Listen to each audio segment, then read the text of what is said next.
ડેડિયાપાડાના ધારાસભ્ય ચૈતર વસાવા અનેક વખત આદિવાસીઓના જળ જમીન અને જંગલના મુદ્દે વહીવટી તંત્ર છે તેમના સાથે બાથ ભીડતા હોય છે, લડત આપતા હોય છે અને જ્યારે આદિવાસી કોઈ ગરીબ વ્યક્તિ તકલીફ કે મુશ્કેલીમાં મુકાય તે સમયે તે અને તેમની ટીમ પણ તેમની મદદની વહારે જતા હોય છે. અને આવી જે ઘટના સામે આવી છે જેમાં આગના કારણે 2 ઘર છે તે ખાક થયા હતા અને તેમના ટીમના સભ્યોએ તેની મદદ કરી છે. આ મામલે નર્મદા જિલ્લાના આમ આદમી પાર્ટીના પ્રમુખે શું કહ્યું છે તેની જ વાત કરવી છે.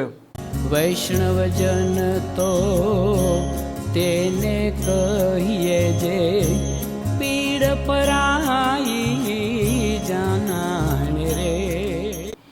નમસ્કાર, આપ જોઈ રહ્યા છો નવજીવન ન્યૂઝ અને હું છું આપણી સાથે તોફિક ગાંચી. આદિવાસી વિસ્તારોમાં ધારાસભ્ય ચૈતર વસાવા છે તે સતત ફરતા હોય છે અને આદિવાસી લોકોના જળ જમીન જંગલ અને અન્યાયના મુદ્દે તે વહીવટી તંત્ર હોય કે સરકાર હોય તેના સામે બાથ ભીડતા હોય છે. અને જ્યારે તે વિસ્તારમાં કોઈ ગરીબ વ્યક્તિ છે તે મુશ્કેલીમાં મુકાય તે સમયે તે હોય કે તેમની ટીમ કે તેમને પાર્ટીના લોકો મદદની વહારે જતા હોય છે. અને આવી જ ઘટના નર્મદા જિલ્લાનો જે ગરુડેશ્વર તાલુકો છે ત્યાંથી સામે આવી છે, જેમાં આ ગામમાં આગ લાગેલી હતી અને આગના કારણે 2 ઘર છે તે ખાક થઈ ગયા હતા. પરિવાર છે તે ગરીબ હતો, પરિવાર નબળો હતો અને આર્થિક રીતે કોઈ પણ રીતે તેમને મદદ મળેવી નહોતી. તે કારણસર નર્મદા જિલ્લાના આમ આદમી પાર્ટીના પ્રમુખ છે નિરંજન વસાવા તે અને તેમની ટીમના લોકો પહોંચે છે આ પિંચીપુરા ગામમાં. અને જે પ્રકારે આ આગની ઘટનામાં 2 પરિવાર છે તેમના ઘર સળગ્યા હતા તેમને રોકડ અને ઘર વખરીની તે મદદ કરે છે.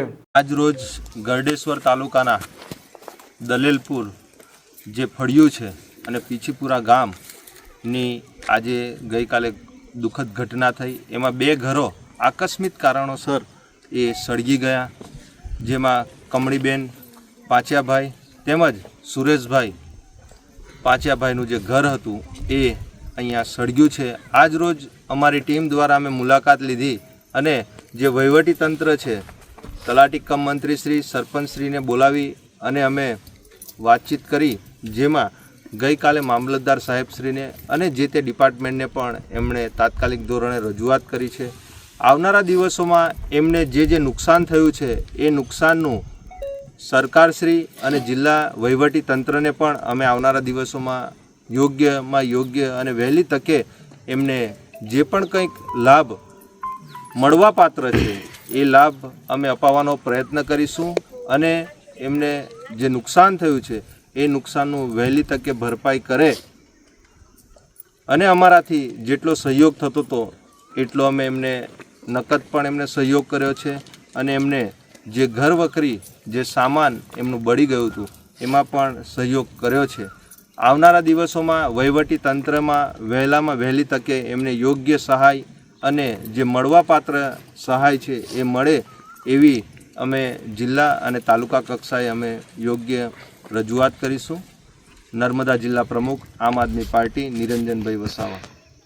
આમ ચૈતર વસાવા તેમના પત્ની પણ ભૂતકાળમાં આવી આગની ઘટના હતી તે સમયે પણ તેમણે પીડિત પરિવારો છે તેમને મદદ કરી હતી, રોકડ સહાય પણ ચૂકવી હતી. અને વધુ ઘટના નર્મદાના ગરુડેશ્વરમાં પણ સામે આવી છે અને તેમના લોકોએ આ ગરીબ પરિવાર છે તેમની મદદ કરી છે. આ પ્રકારના સમાચાર માટે નવજીવન ન્યૂઝની આ ચેનલ સાથે જોડાયેલા રહો. નમસ્કાર.